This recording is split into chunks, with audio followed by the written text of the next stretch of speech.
दोस्तों को सलाम। Greek empire of slavery, it is for today. चौथी बड़ी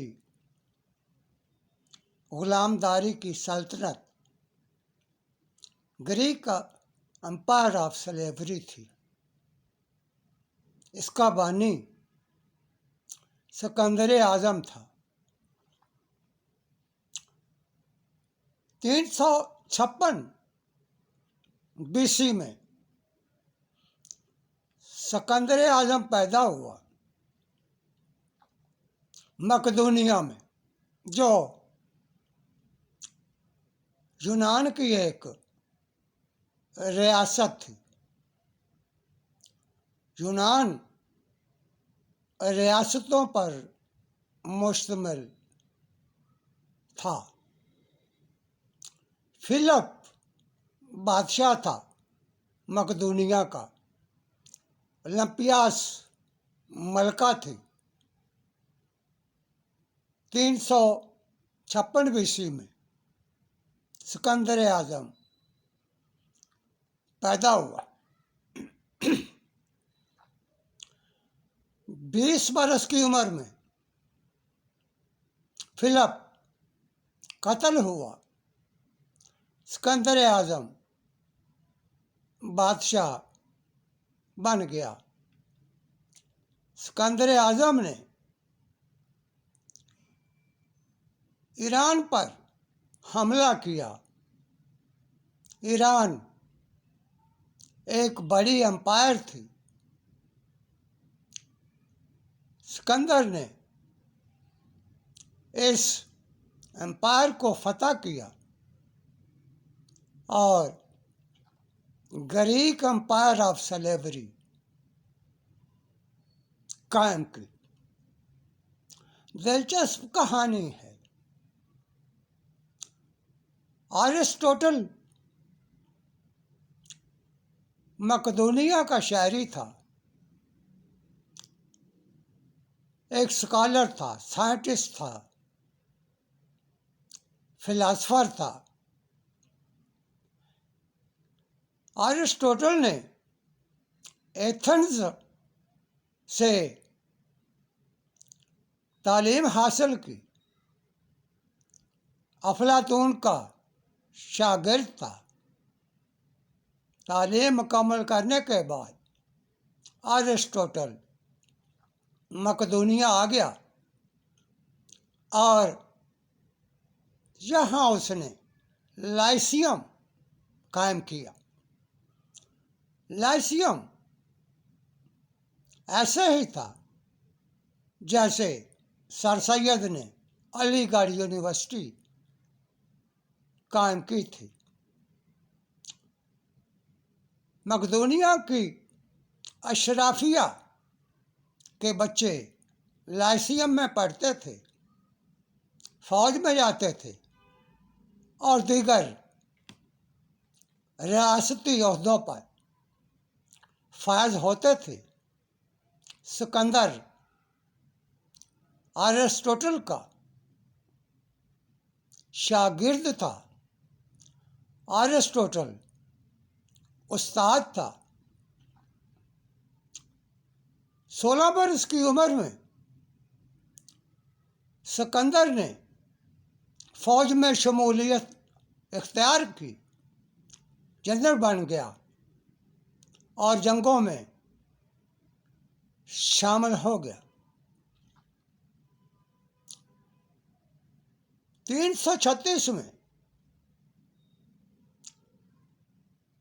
फिलिप और ओलंपियास में तलाक हो गई। ओलंपियास माँ थी, फिलिप बाप था, बादशाह भी था। इस तलाक ने सिकंदर को मुतासर किया। तलाक देने के बाद फिलिप ने शादी कर ली। शादी में तकरीबात शुरू थी, रक्स जारी थे 336 BC में। यहाँ फिलिप पर हमला हुआ और वो कत्ल हो गया। सिकंदर वहाँ मौजूद था। अशराफिया ने सिकंदर को बादशाह बना लिया। इसके बाद ओलंपियास शाही महल में वापस आ गई। यहाँ एक दिलचस्प स्टोरी है सिकंदर के बारे में। सिकंदर बादशाह बन गया तो एक कहानी बयान की गई। प्लूटार्क मजहबी पेशवा था। उसने बताया सिकंदर गैर मामूली बच्चा था। वो जियस का बेटा था। जियस यूनान का सबसे बड़ा देवता था। और प्लूटार्क ने कहा कि सिकंदर बिन बाप के पैदा हुआ था। ओलंपियास कंवारी थी। सिकंदर जियस का बेटा था। उसने बताया एक रात जब ओलंपियास सो रही थी, उसने एक गैर मामूली रोशनी देखी। सुबह उठी तो उसे एहसास हुआ वो हामिला थी। इस तरह से कई शवाहद पेश किए प्लूटार्क ने और यूनान के लोगों को यकीन दिलाया। ये कहानी ईरान तक भी पहुंची, जिसमें बताया गया सिकंदर जियस का बेटा था।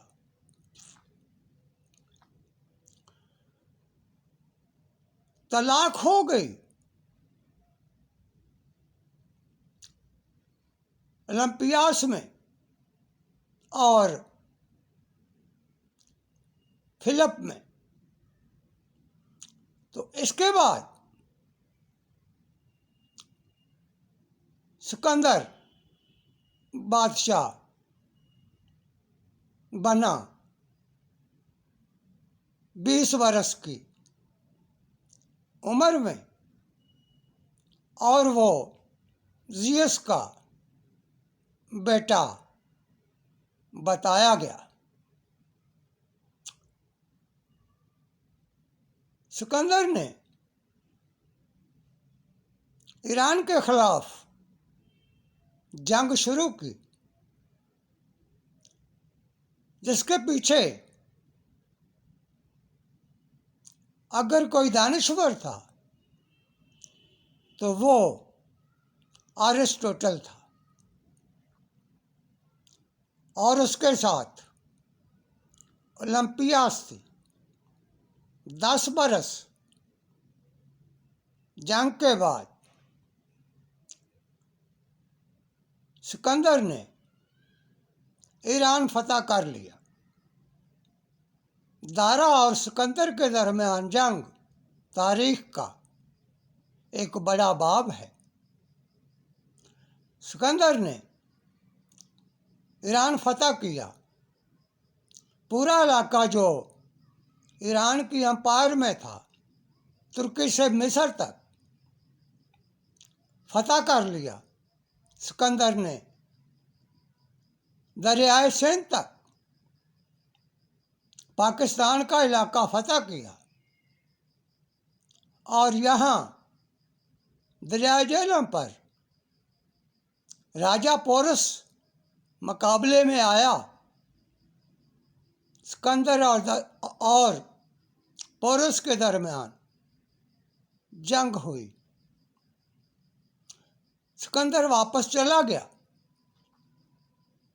327